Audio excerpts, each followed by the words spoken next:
Ang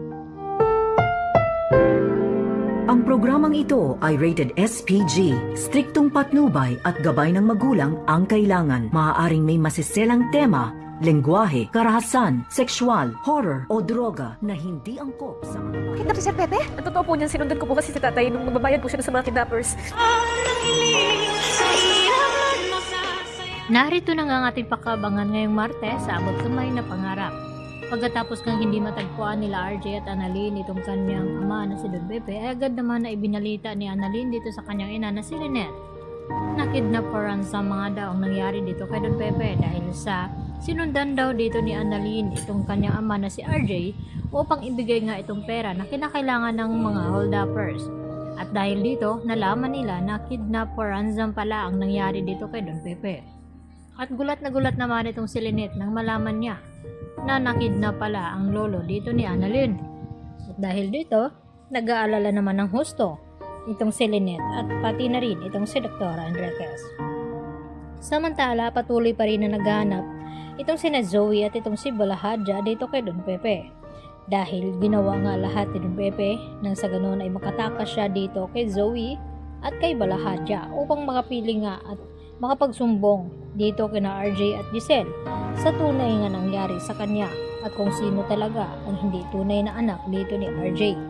At dahil dito, sinabi ni Balahadja kay Zoe na maghiwalay daw sila sa paghahanap dito sa matanda at kung makita daw agad ni Zoe itong si Don Pepe ay sumigaw daw ito. Kaya naman hindi na malaya ni Don Pepe nang sabihin nga dito ni Balahadja na pagod na daw siya sa kakahanap nito at kapag nakita niya daw ito ay hindi daw siya mag-atubili na paslangin itong si Tanda. Kaya hindi na rin nagdadalawang isip itong si Don Pepe na hindi gamitin ang kanyang armas na dala-dala. Kaya nang maramdaman ni Don Pepe na may taong papalapit sa kanya at hindi malang niya ito nilingon ay agad niya nang pinapaputukan at nagulat ito nang si Zoe nga ang natamaan. At dahil dito agad naman na maisugod ni Balahadja sa ospital itong si Zoe dahil mananagot ito kapag hindi niya mailigtas ang anak ng kanyang amo. At dahil dito magiging critical naman ang kalagayan dito ni Zoe. At dito naman magtataka itong si Doc Meneses na kung bakit hindi magkamatch ang dugo dito ni RJ at Zoe dahil kinakailangan ngang masalinan ng dugo itong si Zoe dahil sa marami nga ang nawala sa kanya dahil malayo-layo nga ang lugar kung saan ay itinatago nga nila itong si Don Pepe.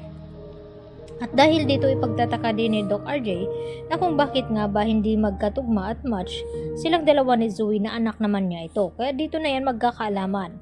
Dahil ang tanging kamatch nga ni Zoe ay walang iba kundi ito nga si Doc Carlos Benitez o baka itong si Harry dahil si Harry ay anak ni Carlos at kapatid naman dito ni Zoe at kahit kunan pa ng dugo itong si Annalyn ay hindi rin ito magiging kamatch dahil hindi nga kadugo ni RJ itong si Zoe.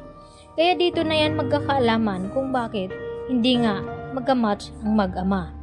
At makakatakas nga ba ng tuluyan itong si Don Pepe na ngayon nga ay tila paika-ika nga itong sa paglakad at hirap na hirap. At dahil dito porsigido nga na makita agad ni Balahadja itong si Don Pepe dahil mananagot sila kapag nakatakas ito at masabi dito kay RJ kung sino nga ba ang kumidnap sa kanya.